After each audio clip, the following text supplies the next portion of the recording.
Since we are surrounded by such a great cloud of witnesses, let us throw off everything that hinders and the sin that so easily entangles. And let us run with perseverance the race marked out for us. Let us fix our eyes on Jesus, the author and perfecter of our faith, who for the joy set before him endured the cross, scorning its shame, and sat down at the right hand of the throne of God. Consider him who endured such opposition from sinful men, so that you will not grow weary and lose heart. Nobody actually expects to have a brother send you off to school, and that would be the day that you would never see him ever again.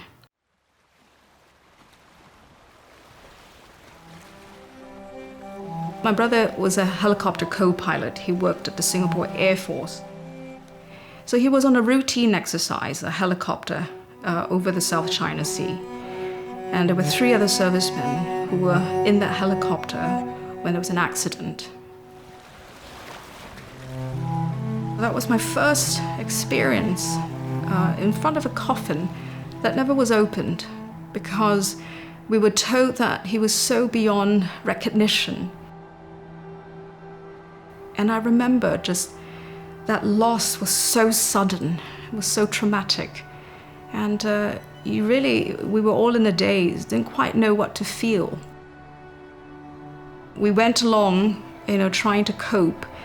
And 2 years after Sam died, those were the last 2 years I had with my mom before she was very shortly diagnosed with colon cancer. And she died on the 5th of May, 1991, and that was exactly 1 day after I got married. When I was back in Singapore, I got hired by Lear Burnett Singapore, and there I met this young man called Moses. He was a graphic designer there. Got to know him, and after a year we were dating.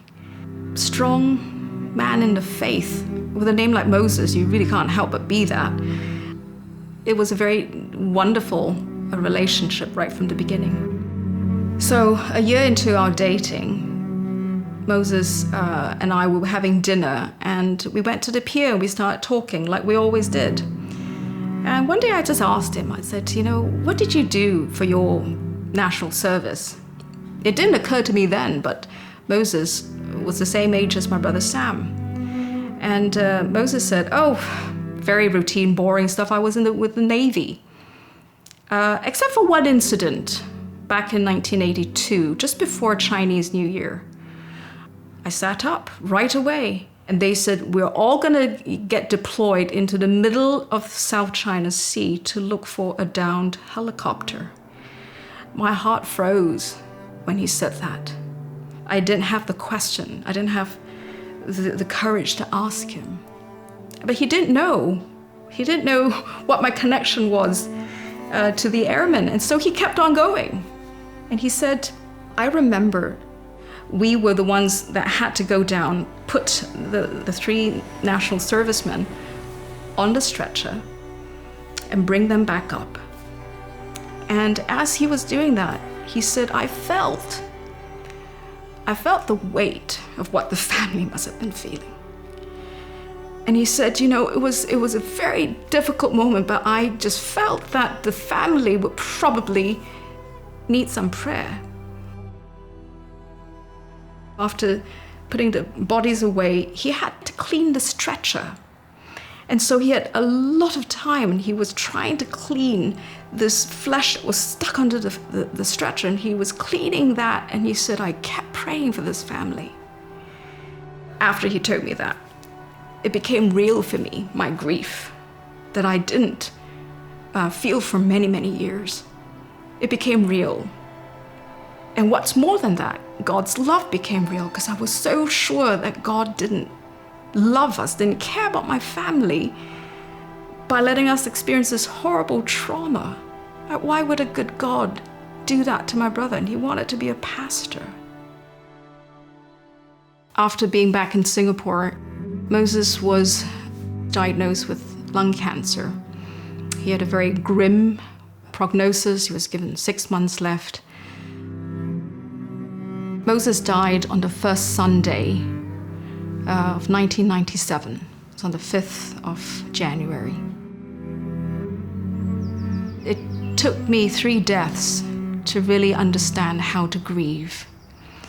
We're always looking for the meaning in dying, in being away from our loved ones. And I think it was this 3rd death that I think God was showing me that in suffering, you don't really have any answers.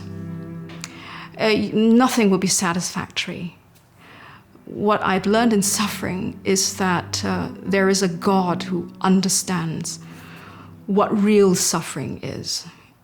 You can have all the reasons and you can have all the understanding, but nothing actually helps you through suffering than to have a person go through it with you. We all have a choice. My choice in looking at Christ, because he understands. He came to this earth to suffer. He's both man and God, and he understands my pain in a way that in leaning on him, I understand that there is a joy that is waiting for us as we go through this pain together.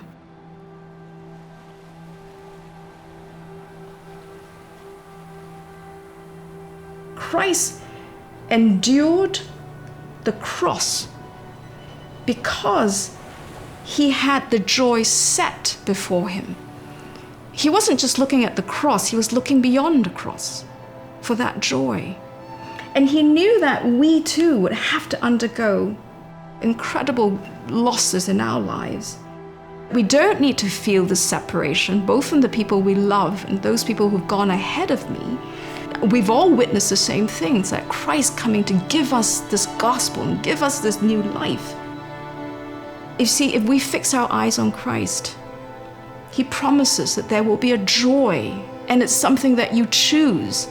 It's not something that comes readily. It's something you've got to want. It's something you've got to see beyond the after. And that's why he says, so that you will not grow weary and lose heart. And I'm glad to say I have not lost that hope.